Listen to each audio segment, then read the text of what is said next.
속보, 이강인. 한국 축구 언급, 히딩크 뜻밖의 한마디, 한국 축구. 이강인 언급하는 히딩크 감독의 뜻밖의 한마디에 축구계 초토화, 디귿디귿. 이강인이 박지성급 수비 가담을 보여주자 현지에서 찬사가 쏟아졌다.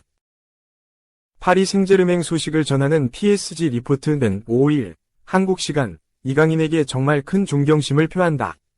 그는 0에서 2로 뒤지고 있는 상황에서 역습을 차단하기 위해 미친 듯이 달렸다. 라고 전했다. 이강인은 최근 공격적인 재능을 유감없이 발휘하고 있다. 생소한 제로톱, 가짜 9번, 포지션까지 소화하기도 했다. 첫 번째 경기는 지난 28일 열린 리그앙 6라운드 스타드 렌전이었다. 당시 마르코 아센시오가 부상으로 빠졌고 루이스 엘리케 감독은 이강인에게 펄스9, 가짜 9번 역할을 부여하는 막중한 임무를 맡겼다. 보란듯 맹활약을 펼친 이강인이었다. 중앙과 측면을 가리지 않고 자유롭게 움직였다. 특히 좌우측으로 이동하며 동료들에게 패스를 공급하는 장면이 인상적이었다. 뿐만 아니라 중앙선 부근까지 내려와 패스를 받고 침투하는 선수에게 재차 패스를 내줘 기회를 창출하기도 했다.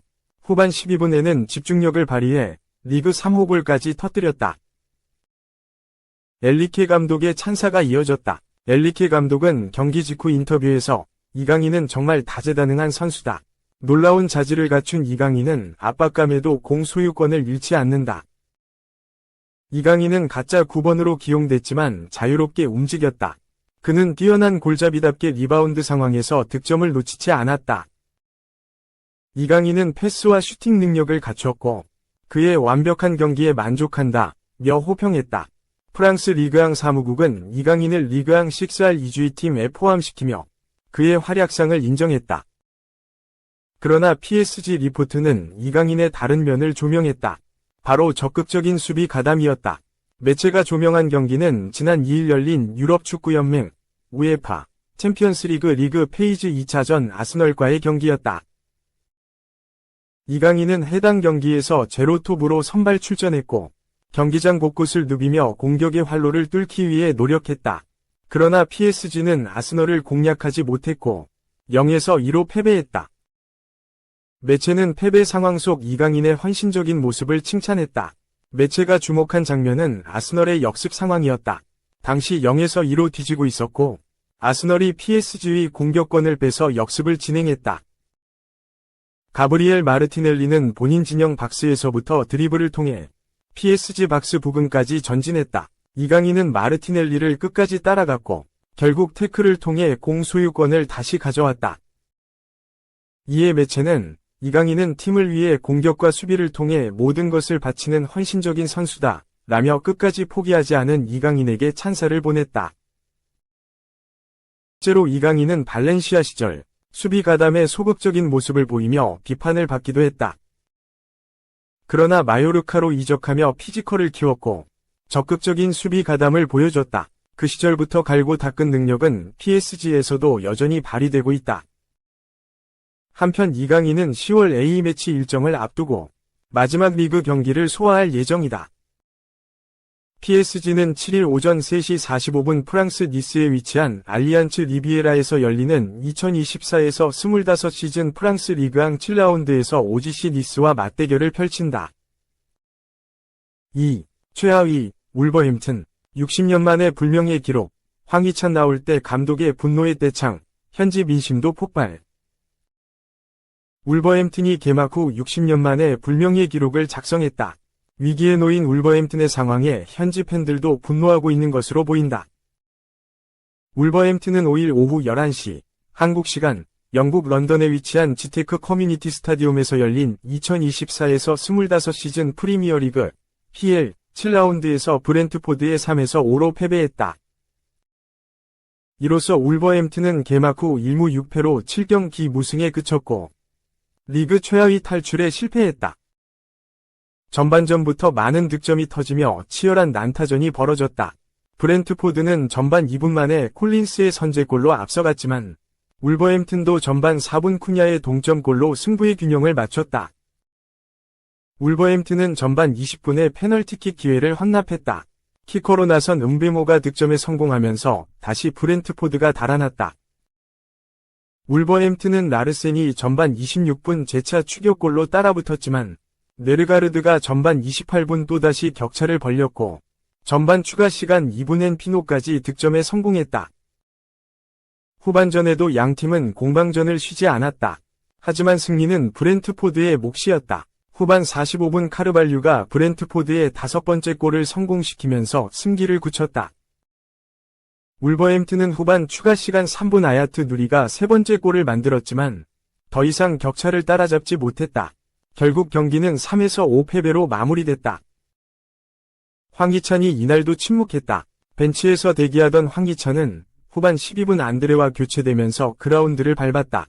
33분가량 뛰어다니며 기회를 노렸지만 이번에도 공격 포인트를 만들지 못했다. 황희찬은 슈팅 0회, 패스 8회 중 6회 성공, 볼 터치 10회에 그치면서 별다른 활약을 보이지 못했다. 개막 후 울버햄튼은 최악의 부진에 놓였다. 리그 7경기 내내 승리가 없다. 승점은 단 1점뿐이고 사우샘프턴과 승점은 같지만 득실차 12로 -1점이 밀리면서 리그 최하위에 위치했다.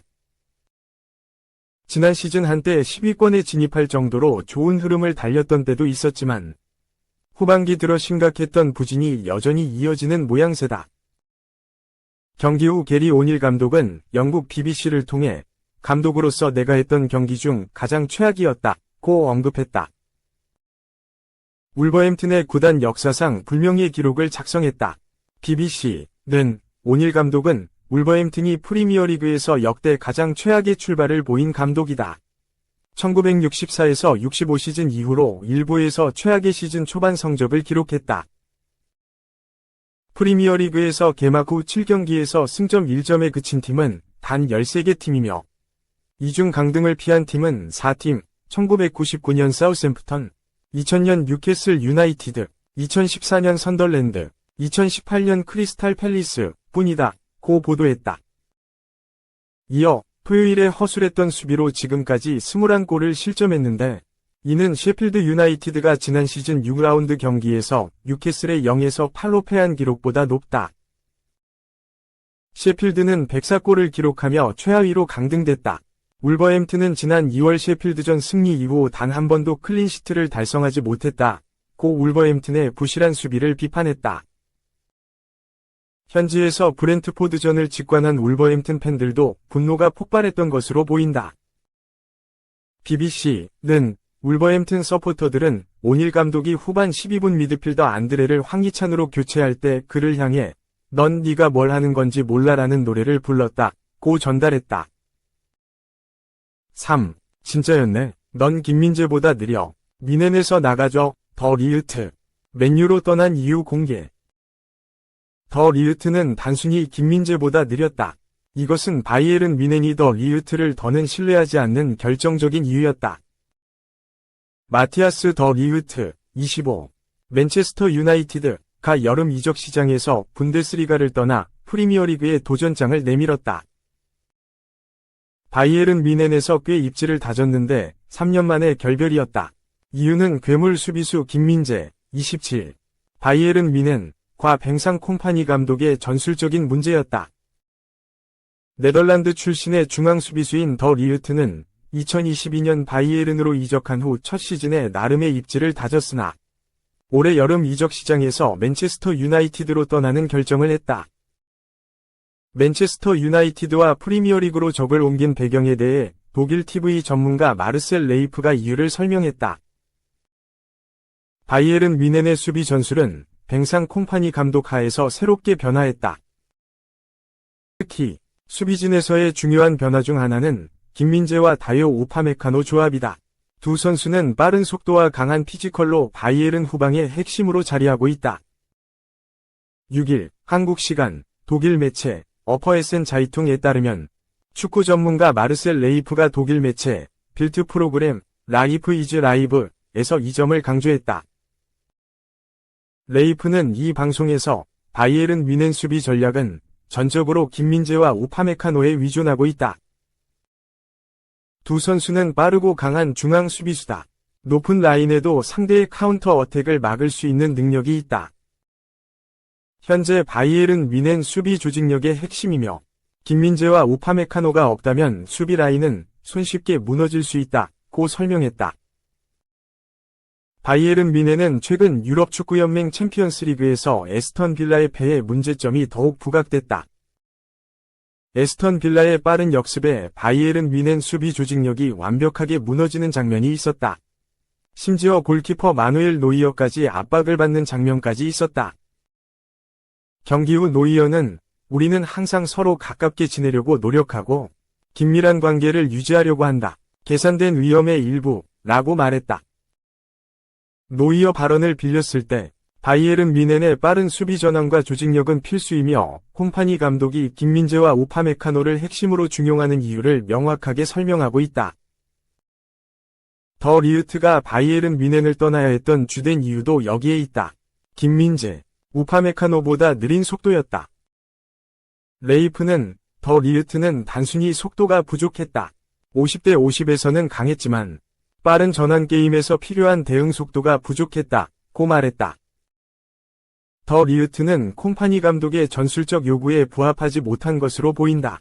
빠른 속도가 필요한 상황에서 취약한 모습을 보였고 바이에른 뮌헨이 꾸준히 더 리흐트를 기용하는데 주저하게 만든 원인 중 하나였다.